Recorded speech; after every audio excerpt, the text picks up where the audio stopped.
Hello and welcome to the Tifo Football Podcast. I'm Joe Devine and today's episode is about sensible transfers. I welcome now Seb Stafford-Bloor. Hello, Joe. And Alex Stewart. Hello.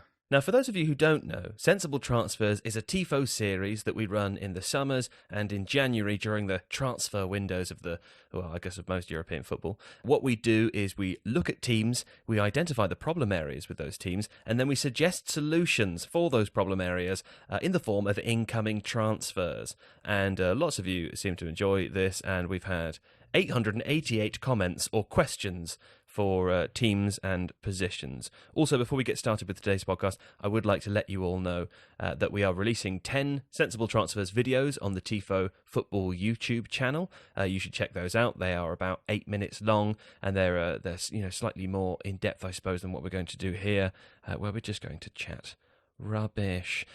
Is everyone excited? Yeah. I certainly am, yes. What a powerful room we have. It's too hot to be excited. I can't get excited about anything at the moment. It is warm. Would you know what I'm excited about? Crystal Palace? No. Oh, I am excited about there Crystal nicely, Palace. But... No, I am excited about Crystal Palace, but I'm very excited about The Athletic. If you visit theathletic.com/Tifo, you can get a 30-day free trial to read all of the sensible transfer pieces, editorial pieces that have been written for every Premier League club, also for two of the Scottish clubs, some of the Championship clubs too. So if you like this series, and obviously we can't make videos to cover every team. If you like this series and you support one of the air quotes smaller teams, you should take up a 30-day free trial because your dedicated club correspondent has written, with the assistance of Alex, a sensible transfers style piece for every team that The Athletic covers. So that's theathletic.com/Tifo. Anyway, without further ado, I leave you in the cool embrace and the warm hands today of myself, Alex, and Seb.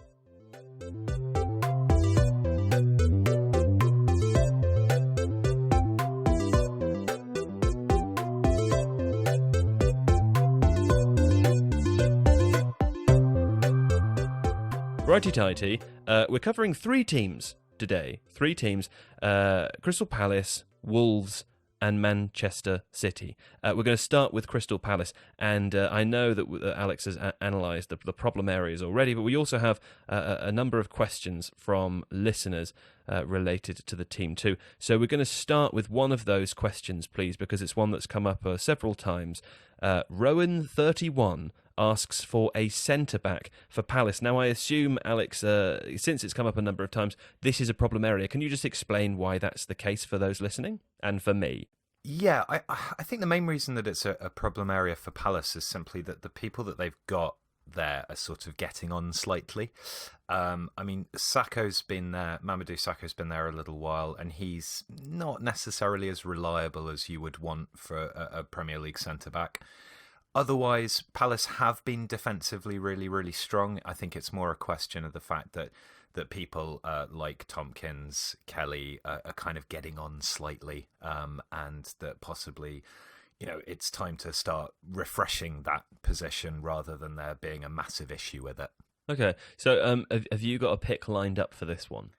I mean, sort of. I'll be honest, with Palace, I concentrated on the other positions. Right. I don't know, go to Seb, maybe? Oh, fine. I see it really is a poor start. Seb Stafford-Bloor, you've heard it there. We've been explained to about why this is a problem area.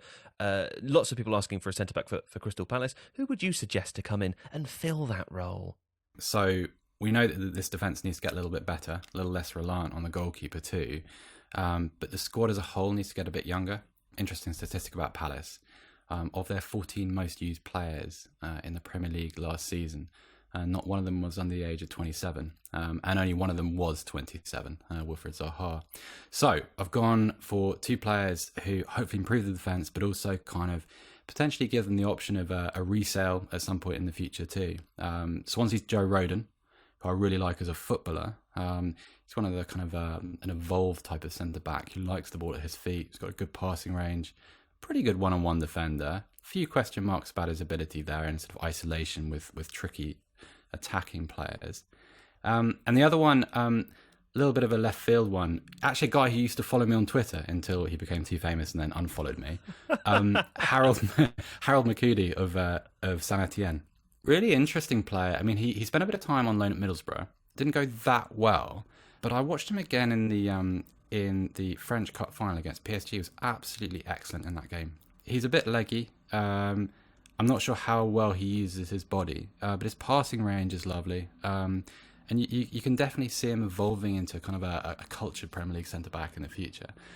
So yeah, that'd be a nice start, because I think if you're, with regards to that age problem, I think it doesn't show anywhere more vividly than it does in that back line. It's a very, very old group of players. And and even if you've got someone coming in who needs maybe a season and a half to kind of grow into a new role, you can do that because you've got veteran players around there. I mean, you've got Gary Cahill still at the club. It's a pretty good centre-half to learn from, a Champions League winner. So yeah, those are my picks. Okay, let me ask you this, Seb, because I know Alex does this with robot numbers, but how do you look at a player playing in France and think they are Crystal Palace quality as opposed to Manchester City quality, as opposed to, I don't know, Nottingham Forest quality? How do you make that judgment in your head? Well, I suppose it's not really a question of quality. It's more of a kind of where they are in their career and how big the jump would be. So with someone like Joe Rodon, I think he probably could play for a very large club in the future. I think actually he was linked to Manchester United 18 months ago. I'm not quite sure where that came from or how true it was. Can I interrupt and say that I'm indeed. pretty sure he's taken for? I think he's just signed a 3-year deal with Spotify for $100 million. No, it's kind of dropping this very useful and sensible transfers.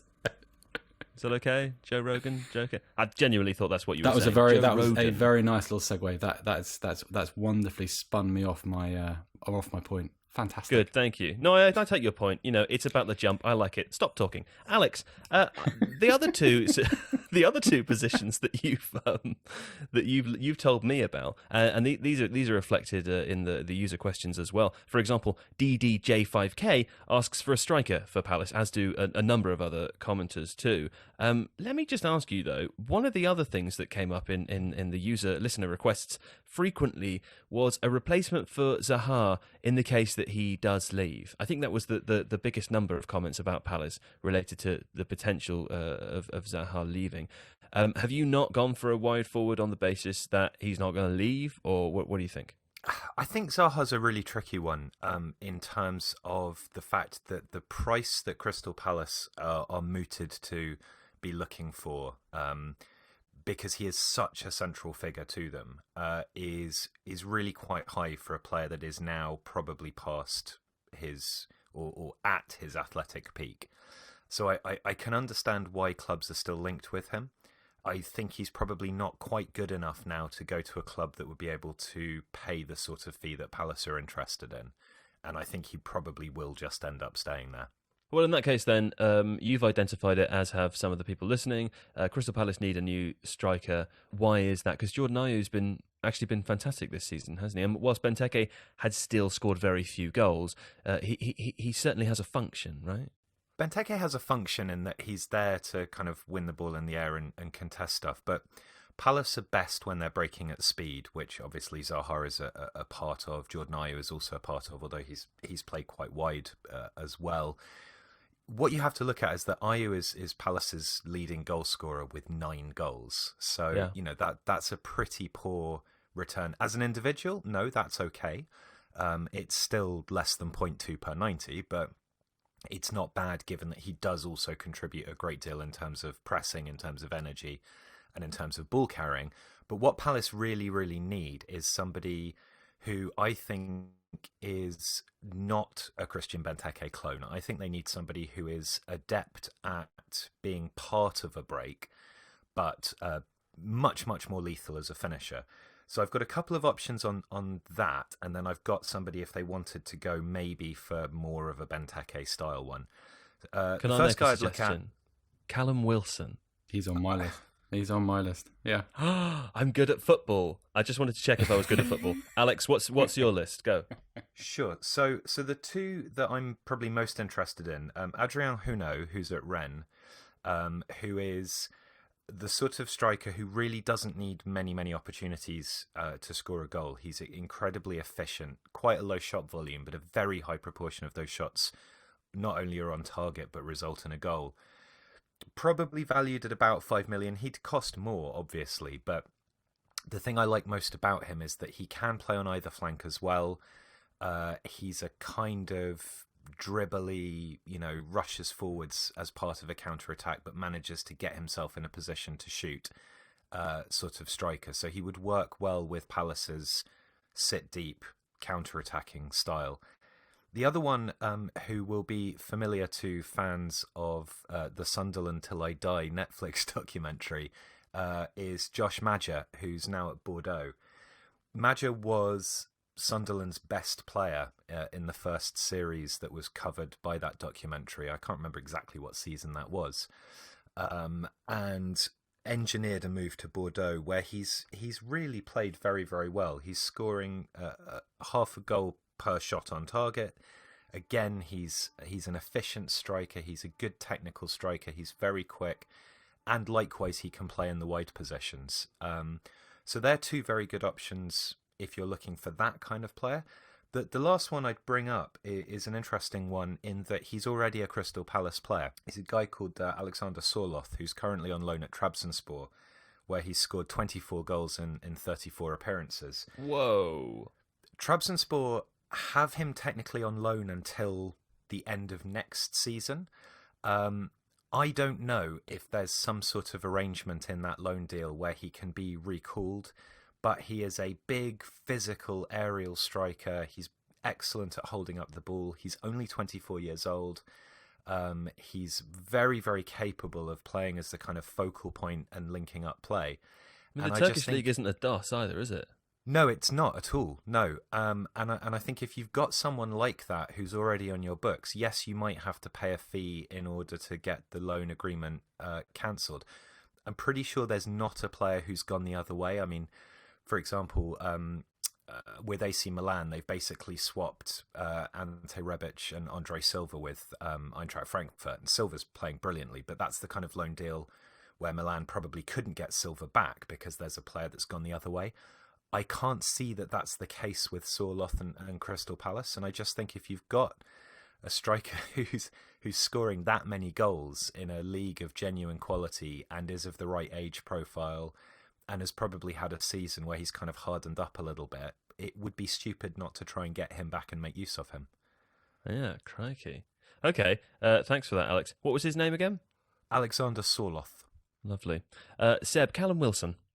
Callum Wilson, because it comes from a system at Bournemouth, is based around the counter-attack, which is almost exactly as Palace have been trying to play. You factor in a sort of you replace a Josh King with a Wilf Zaha and Ross Townsend, and you could see that transition being pretty easy for him. So he was my safe, obvious pick. The one I did before, I actually started researching properly. I've also gone to the Turkish league, to Fenerbahce and Vedat Mariki. He's Kosovan forward, so people that saw the game between England and Kosovo at the end of last year will remember him. What strikes me about Palace is they have a couple of issues going forward. One of them is that they just don't take enough shots. Mariki, not quite as a efficient goal scorer as Sorloth, but he is taking 3.5 shots per game. At the moment, no Palace player last season in the Premier League averaged more than half of that. So that's quite worrying. And Mariki, I'm not sure I want a goal scorer. I think I need someone that scores goals, but I need someone that's got a little bit of craft as well. Someone that's going to be a pivot around whom Zaha and Townsend can play, and we'll get to our midfield category as well, because I think at Palace you need to have more midfield players getting beyond the attacking line, a little bit more weight in the box, a little bit more presence, a bit more craft. It's complicated though, isn't it? Because my experience, my understanding of how Palace play, and I know this has changed a little over the last couple of years, but I remember when Roy Hodgson first arrived, and suddenly we saw Townsend and Zaha as wide forwards, being the players furthest forward on the pitch, and the role of Benteke or nowadays in certain cases Ayew is more of a facilitator, almost in that kind of, almost as a false nine, you know? Yeah, So I wonder if the difficulty, and maybe Alex, you can speak to this, the difficulty in having central midfielders who can progress and move forwards and get into the box is that you end up clashing quite a lot with the striker who's in front of you, because that player isn't as far forward as they would ordinarily be. Is that a problem when you play like this? I think it can be. I mean, there's two issues really. But before I address either of them, I'd just like to say I think Mariki's a really good shout. And if you watch the England-Kosovo game, the goals that Kosovo scored in that game largely came about because of Mariki's pressing, which is a really interesting point. He's a very astute presser of the ball, which I think would facilitate Palace attacking through those wide areas. To go back to the point that you were asking, I think the issue here that we always face with these sorts of podcasts and this kind of approach is that it depends on how much a team wants to find players that fit the pre-existing system and how much the team is in a transition to a different one. And I think if you're looking at Palace, for example, they very probably will look at the status quo as being quite successful. I mean, they achieved their league position with relative ease. That there are obviously areas of the squad that can be improved, but that sense of where the attacking threat comes from, I think that does make a lot of sense. If I were looking for midfielders, yes, I'd like somebody who can break forwards a little bit, and you would assume that central area wouldn't get too congested because Milivojevic will always just kind of sit. So you're only really looking for one of those players to burst forwards, and certainly one of my suggestions does do that. But I think you're also looking for the compactness in the centre, which protects those good but slightly so centre-backs. And I think that, you know, when your dynamism is coming from out wide, it's quite important to have a compact midfield that doesn't necessarily stagger itself too much. And so the centre-forward dropping off to link the play is a good solution to that issue. Okay. Now, Seb, do you have more to your list? I had a couple of outsiders. I had Mislav Orsic, who's not particularly young anymore. He's 27, plays for Dinamo Zagreb. Is a kind of a cheaper option to Mariki, because I think most likely he's going to be of interest to, I think, Lazio, the most recent club to be connected with him. So that's going to be a big chunk of a transfer budget. Orsic, again, 12 goals, 26 league appearances last season. He's not prolific, but he does a lot of the same things. So he has that kind of playmaker gene in his centre-forward play, which means that he's not just a lump at the top of a formation, but a kind of a piece. And that's what I've liked about Ayew. He scored some really important goals. If you go back through his seasons, he scored, I think it's about 5 or 6 times he scored the decisive goal in a game. But the way he combines with the other players around him has been key to his success too. And I wanted somebody else who could do that. Saving that, even cheaper option, if he's available, which I have to believe he would be, Ryan Brewster on loan from Liverpool. Had a really good season at Swansea. I think he's evolving into an excellent goal scorer. He's someone that probably couldn't come in and be a Premier League starter yet. I think you're looking at someone that's just part of a striking court rather than a sort of a feature number 9 or anything. But what a goal scorer he's going to be at some point. And it'd just be interesting to add his goals, his sort of slightly more predatory style to what's already there. I think Benteke is probably broken beyond recognition. But he still performs a function. Ayew is, Ayew has proven all sorts of people wrong, including me, so he has to be considered the starting player at the moment. But add Brewster into that lot, and I think you're in a quite healthy situation. There is one final position that's been listed here by the two of you. Oddly enough, right, of I think 11 people who asked questions about Crystal Palace, no one asked for a central midfielder. I think every other position was requested, apart from central midfielder. So I'm going to ask you about your justification for including this. Before I do, I just want to give a shout out to Outlet, who specifically asked for us to help bring the average age of the squad down. So hopefully we can help their Outlet. I mean, we have no real influence, but I think we're all thinking along the same lines. Alex, explain to me why, if no one's asking me for a central midfield place, why you think they need one. What they have with MacArthur and McCarthy, which is confusing, is two very, very functional, good but not great midfielders who give you a decent amount of ball progression, a decent amount of defensive cover, don't excel at either aspect, but are quite balanced as a kind of comparison of the two of them. And then Milivojevic sits behind that and does the screening very, very ably. I think where Palace could benefit from a different type of midfielder is somebody who can add a bit more creativity. Now, there are two ways to do that. The first is a choice of mine, who's a guy called Pierre-Lys Melou, and he's from Nice. And he is the sort of player who will push forwards. He's got 5 goals as well as 6 assists this season. He's the sort of player who will play nice through passes in tight situations. He's not exactly a kind of, high-profile player, although Nice did perform really quite well this season. And he looks like he could adapt and add enough of a difference to the way Palace go about it. He's an option. He allows them to start transitioning to a slightly more proactive and progressive style, which I do think is an important option to have. If you don't want to do that, and you want to keep roughly what you've got in terms of balance and defensive solidity, but add slightly better, longer passing, there's a guy called Joey Vernon, who is a 19-year-old Dutch midfielder at Heerenveen, who is a busy, good presser, good interceptions kind of midfielder, but has this really, really lovely range of long passing with his left foot.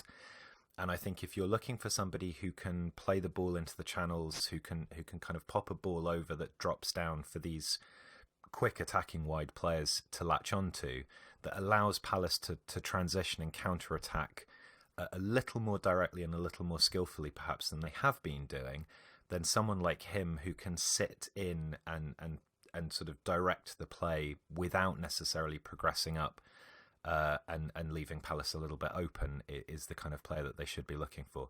I agree, it's not necessarily a massive priority, but it is one of the reasons why Crystal Palace are very one-paced in terms of their attacking style at the moment.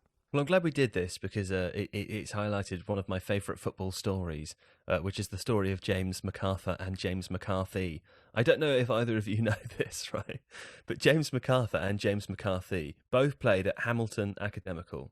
And then James McCarthy, I believe, was purchased by, it was Roberto Martinez at Wigan. I think it was around 2009. And then the next year, Martinez went back and got James MacArthur from Hamilton Academical, and I always thought at the time, did he buy the wrong player? This is I know like he didn't. the, I get that he didn't, but isn't that incredible? Now they played at Wigan together, and then they went their separate ways. I think James McCarthy went to Everton, wasn't he? And now they're back together at Crystal Palace again. To have such similar names, to be together for so long in their career, to have been purchased by the same clubs, and to be fairly not entirely similar, but fairly similar players in terms of position as well. It's quite incredible. That's like when Thomas Gravesen got bought by Real Madrid. There was a genuine sense that they'd bought the wrong bald guy, right? Because he played alongside Lee Carsley in that Everton midfield, and Carsley was very much more the kind of aggressive ball winner. I mean, Gravesen was a bit like that as well, but Gravesen I think had a bit more about him. And then Gravesen kind of didn't really get anywhere at Real, and there was a genuine speculation that they just bought the wrong bald guy. Well, I tell you what, it's hard to get footballers on the podcast, particularly when they're playing, but I will make a solemn Tifo promise that when James MacArthur and James McCarthy have both retired from professional football, I'll do my absolute best to get them on the podcast at the same time so we can continue their legacy and see what they think about it. Anyway, that's Crystal Palace. Seb, did you have any additions for that central midfield role? I did. I went cheap because these are sensible transfers, and I've spent all my money on Mariki. So I picked up Jeff Hendrick on a free transfer after his release from Burnley. And also had a little punt at Will Hughes because versatile player, can play a range of positions, progresses the ball quite nicely, and is a slightly better footballer than people think he is. So I quite like him. But most of my money went at the top of the pitch. Will Hughes is a really nice shout. Will Hughes reminds me in a way of someone like Jack Cork, or even going slightly further back, someone like Matt Oakley at Southampton, who they're just a lot better than they're ever given credit for, because they do everything well, but they don't hugely stand out at any one facet. Also, it's one of those situations where, because he's a little bit of a multitasker, he tends to get shifted around. Certainly did at Watford. Never really had a position which was definitively his own, because he was adjusting around the kind of the Kure, Capu axis in midfield. But, right situation. He's the kind of player that you can imagine Roy Hodgson getting something out of as well. So I quite like him. And, probably not too expensive given Watford's relegation. Well, that's Crystal Palace. Hope you enjoyed that. We'll be back shortly to talk about Manchester City. Hi there, I'm David Ornstein and I've launched a brand new show on YouTube, Ask Ornstein, where I answer questions from our Athletic subscribers. To get your question answered, simply leave a comment at the bottom of my column every Monday and I'll choose my favourites. To watch the show, head over to the Tifo Podcast YouTube channel and a new episode will be up every Tuesday afternoon.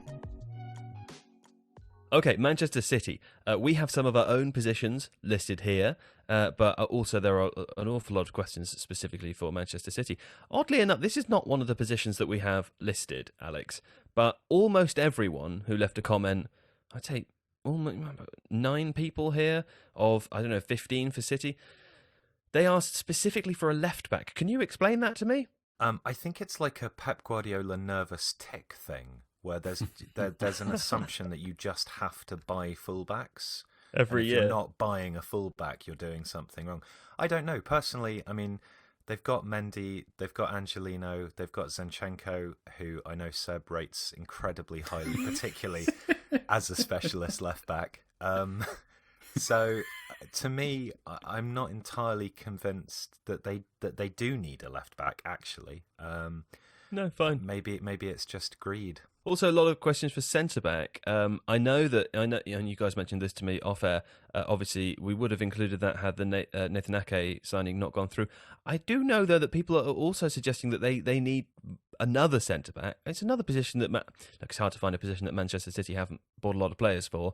But just before we get started with the picks that we're actually going to talk about, how do you feel about Manchester City's centre-back options at the moment? Because there are some people suggesting that maybe John Stones has had his time and hasn't proved. Yeah, I think John Stones probably has had his time. I mean, there's an argument to try John Stones out as a defensive midfielder if, push comes to shove. Good shout. Good shout. But I think Philippe Sandler, who is the young centre-back who is on loan at Anderlecht, I think probably quite specifically to work under Vincent Kompany this season, is a really good progressive passer. Looks like he could step up. He's not ready to step up yet. They've got other options there. Laporte is an outstanding centre-back.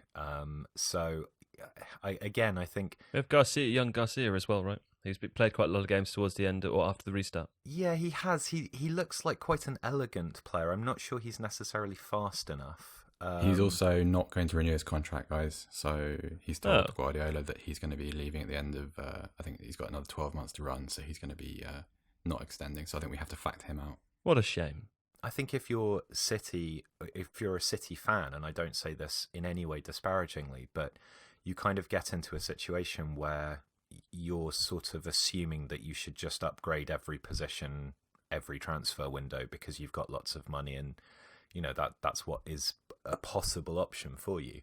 But I do think there are definitely more pressing areas of the team that do need work. I don't think centre-back is necessarily one of them, especially now that Ake's there. I think just play King KDB there. I reckon he could play everywhere, couldn't he? He's a good footballer, everyone. Fine. Listen, I'm going to ask you now a question from Guilherme SLB20. Oh no, 20 is not part of his name. He just asked it 20 hours ago. Manchester City, he's included a false 9 in this, a stroke striker, and I know that's one of the positions that we've included here too, or centre forward. Are we thinking that, Alex, because of Aguero reaching the end of his career? Or is it because they're lacking in that position? I mean, they're not, but, Yeah, they're not. No, I think it's a combination of Aguero edging towards the end of his career. He's still extraordinarily capable. And Jesus, though, what do you think? Well, I mean, I think he's good. I think he doesn't appear to have the confidence of Guardiola for some reason, and I don't entirely know why that would be. He's a very efficient striker. He doesn't spurn many opportunities. His movement is good. I think there's clearly something going on there that I have no insight into that means he's not regarded as the heir apparent. But why that should be, I don't know, because he's clearly very capable. Well, in that case, then, let's just assume that we are Manchester City and we're going out to buy a striker this summer. Who are you looking at? So I've got three options. The obvious one is, it's painfully obvious, but it's Lautaro Martinez. I think he's probably the closest proto-Aguero, the player who could develop into somebody as good as Aguero. He's been linked heavily with Man City and also Barcelona. There'll probably be a bit of a tussle over him, but he's likely to go somewhere for a lot of money. I think as a slightly different option, less expensive, Alexander Isak, who's at Real Sociedad, who had a high-profile move to Borussia Dortmund when I think he was like maybe 17. That didn't quite work out. He's moved on to Sociedad. He's a really nice all-round player. He's still very, very young. I think he offers a little bit more in build-up than Aguero does. He's not quite the kind of predatory striker yet, but he has an interesting skill set that would be slightly different to what City have at the moment, and he's a player, I think, with very high potential. If you wanted more of a sort of drop-in like-for-like replacement that's much less expensive, I would go for Osasuna's Chimiavia, who is, again, an efficient kind of striker, but has that sort of slightly rumbustious, rushes around a lot, stocky build, makes a nuisance of himself. It's quite a step up to go from Osasuna to Manchester City, but Avia's the kind of player who does seem to be playing below his current level. I think he's 26, scored 9 goals in 20 appearances, and this is his opportunity to step up. And I think if City were looking for a short-term like-for-like option that didn't cost a huge amount of money to kind of give Aguero a rest every once in a while, Avia would be quite a good option for that. All right, Seb, hit me with the strikers. Okay, I also have Lautaro Martinez because, as Alex said, it's just too obvious not to put him in the list. I tried at first to replace Aguero. I thought that was sort of folly after a while. So I've gone for a slightly bigger sort of forward, bigger body. First option, Gladbach's Marcus Thuram. That's a project. Also a project which would come at a pretty mighty fee, I would have thought, because he's going to be very expensive. He's also not at the level, he's not prolific enough really to be considered a true Aguero replacement, so it would involve a slight adjustment. But I don't think anyone would dispute that he's super talented. Can also play from the left-hand side as well, as and when he needs to, and that's a nice little option to have. The second, bit of a reclamation project, because obviously it hasn't gone at all well for him at Real Madrid, but Luka Jovic, I just don't believe there's not a player there. I think he's had some off-field issues. We know he's had off-field issues. He hasn't adapted at all well to life in Madrid. And I think there's a bargain to be had there. Whether he can ever score in the same way again as he did at Frankfurt, I don't know. But you want to find out, wouldn't you? He's one of those players that you probably think that's worth a little bit of a risk, because you can probably get a cut-down deal from him now at Real Madrid, especially given during the pandemic, Florentino Perez spoke quite effusively about the issues facing his club and how they weren't going to be able to do any major transfer business. So I think there's quite a bargain to be had there with him, with a player that they don't really want to keep. So yeah, put him in the list as well. I like this comment from Whatever Gaming, because Whatever Gaming summarises the next two positions that we're going to look at. Both are in midfield, and the first is, Whatever Gaming suggests either a backup or a replacement for Rodri, and also a replacement for David Silva, who is, of course, on his way out of the club. How do you replace David Silva? Well, simply, you don't, do you? A magical footballer, Alex? Oh, without question. It's incredibly difficult. I mean, there's an argument to say someone like Buendia could be that good, potentially. I've gone for a slightly different option in that I've taken this holistically, and I'm thinking about the fact that effectively you're looking to replace David Silva and Fernandinho at roughly the same time. I don't think Rodri necessarily is the future of the defensive midfield position there, because I think increasingly City have come to realise that actually they need a tougher screening presence there. So you could move Rodri further up. You could play like more of a double pivot and move De Bruyne into more of a 10 role. That would be a slight transition from how City have played. But if I take the two positions together, I think as a defensive midfielder, you're looking for somebody who can win the ball back, who can screen, who is energetic, good at pressing, good at tackling, all that kind of stuff. In the Premier League, it's Wilfred Ndidi. He's the outstanding player in that position in the Premier League at the moment. I think there's a really interesting cheaper option, which is Otavio at Bordeaux, who is a Brazilian. He's played alongside another really interesting Bordeaux midfielder called Tomáš Basic, who I really, really like. And he allows Basic to be... Basic? Yeah, sure, probably. Pronunciation is not one of my I had to look it up because you made me say it in a voiceover, and it took me a long time because of the different accents on top. But no, it's Tomáš Basic. Okay, Tomáš Basic.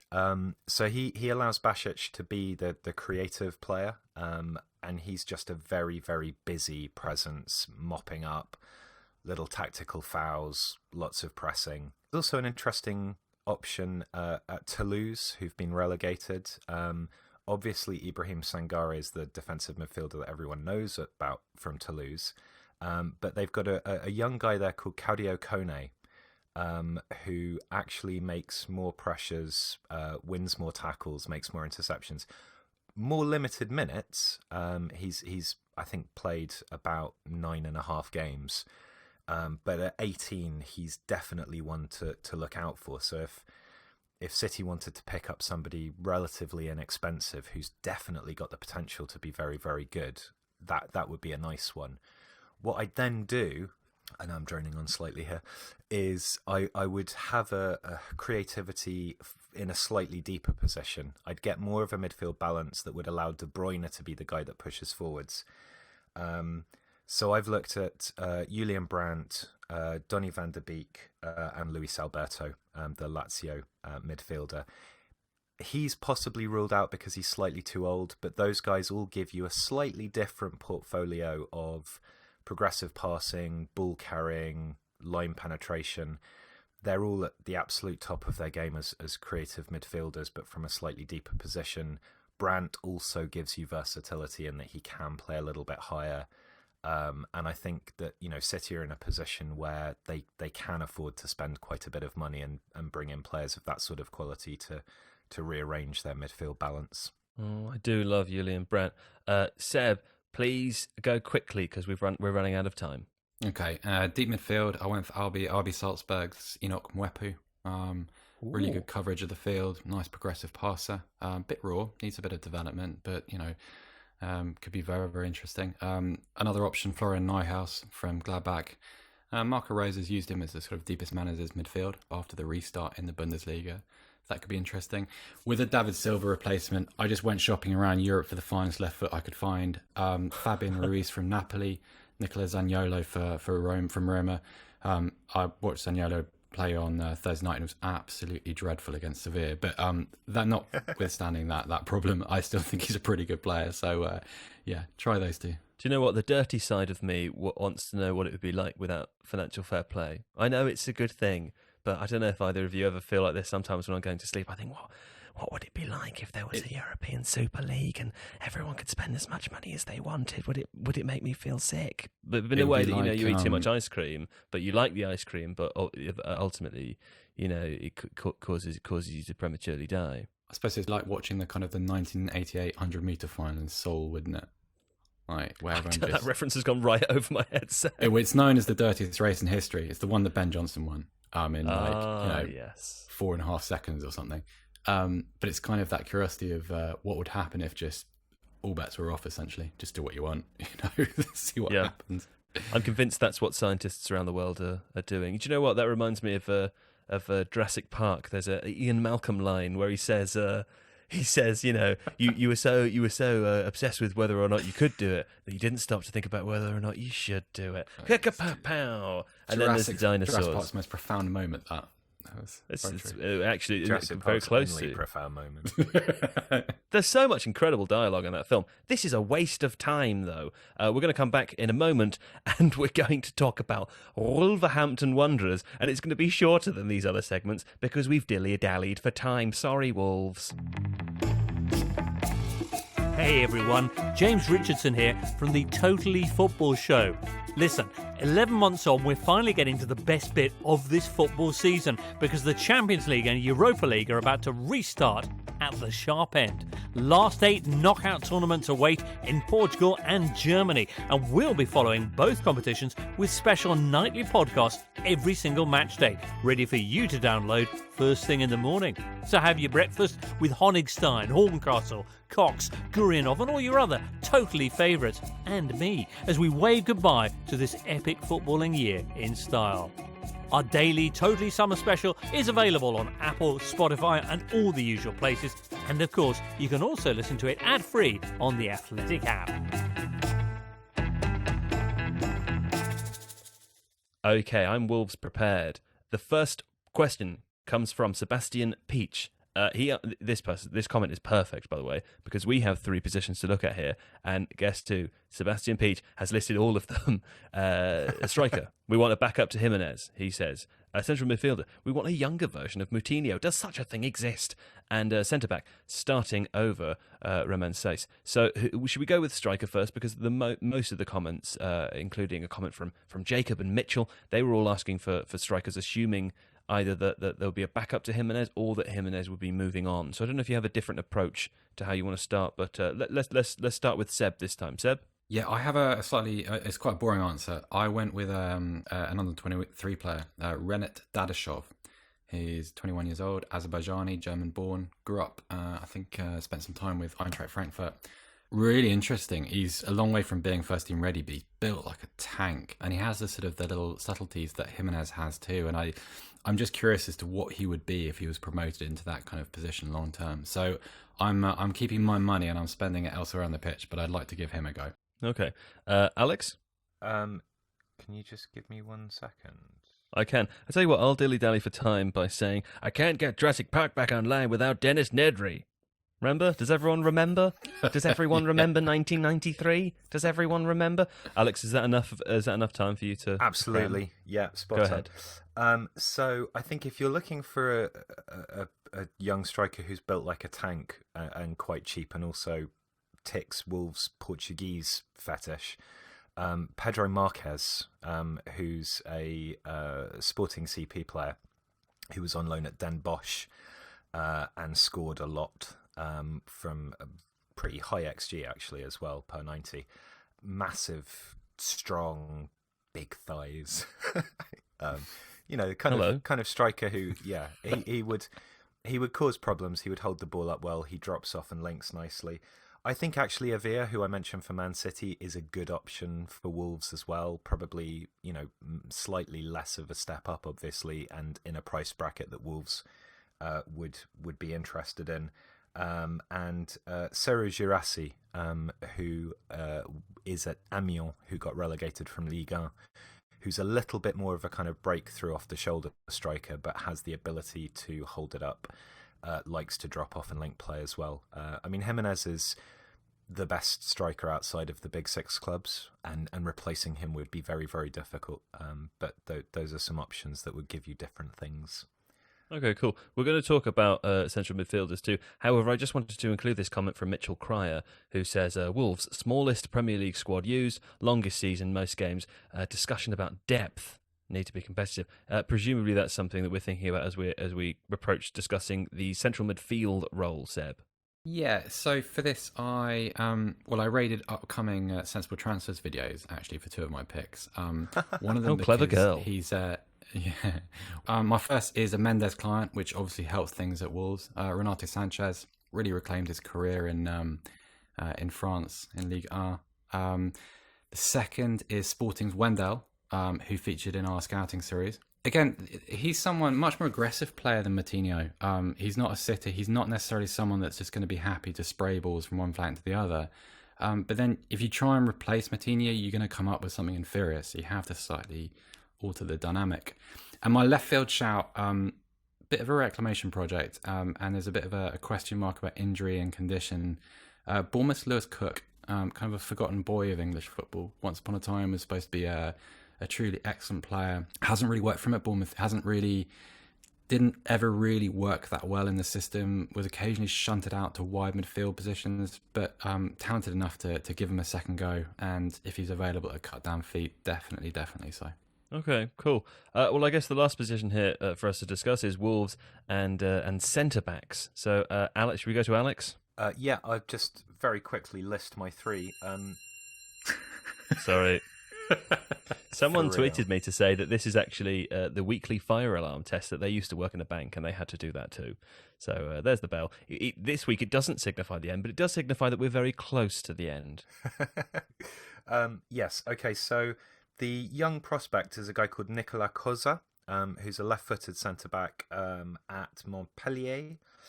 Really, really good defensive numbers. Slight question mark over his height. He's 5'10", which may not be tall enough to be a really good top-level centre-back.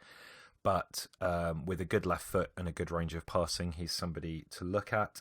The upcoming but more established option is Marouche Kumbulla at Hellas Verona. Verona have had a really, really good season in Serie A, exceeding expectations with a very interesting system. Kumbulla is a very, very solid defensive option. There is an issue that he's done so well that he's being looked at by some of the bigger clubs in Italy, particularly I think Juventus, but he would definitely be an upgrade and again has that kind of longevity and potential resale value, which is interesting. The other guy I really like is Mario Hermoso, who's at Atletico Madrid, but doesn't really get to start very often. Just a good, solid, brutish kind of defender, no nonsense. You're not going to get the same range of passing that you get from the other two, but in terms of finding somebody who's experienced in Europe's top 5 leagues, isn't getting a lot of game time and is still, I think, 24, he's the kind of option who would be very, very reliable and probably not hugely expensive. Okay, and to finish us off, Seb, tell us your centre-back options for Wolves, please. I only have one. I've gone for Boubacar Kamara from Olympique Marseille. And the reason for that is, firstly, he's a really outstanding one-on-one tackler. Good footballer, as is the prerequisite for the position. Can also play a range of different roles. And that's kind of the Leander Dendoncker theme that Nuno seems to like. So you've got Kamara as a centre-half, but also someone that can sit as the deepest man in midfield too. So, and given his age, just a really sound investment, I think. Good player, really good footballer. Lovely stuff.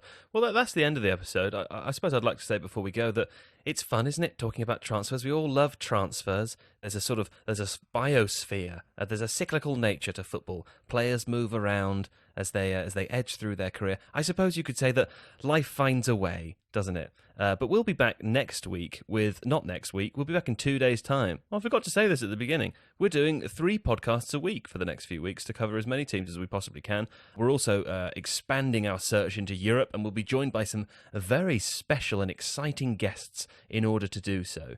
So do please make sure that you are subscribed to the Tifo podcast RSS feed. That's right? Is that right, Adonis? Is that what I'm saying? 15 years ago, yeah. Yeah, I think so. And also, you can find all of our podcast episodes on YouTube as well, on the Tifo Football Podcast YouTube channel. Thanks so much for listening today. And there's a police siren outside now. You just can't escape it. You can't escape the noise and the heat in London. And I'll leave you with an image as we go. You've been listening to us today.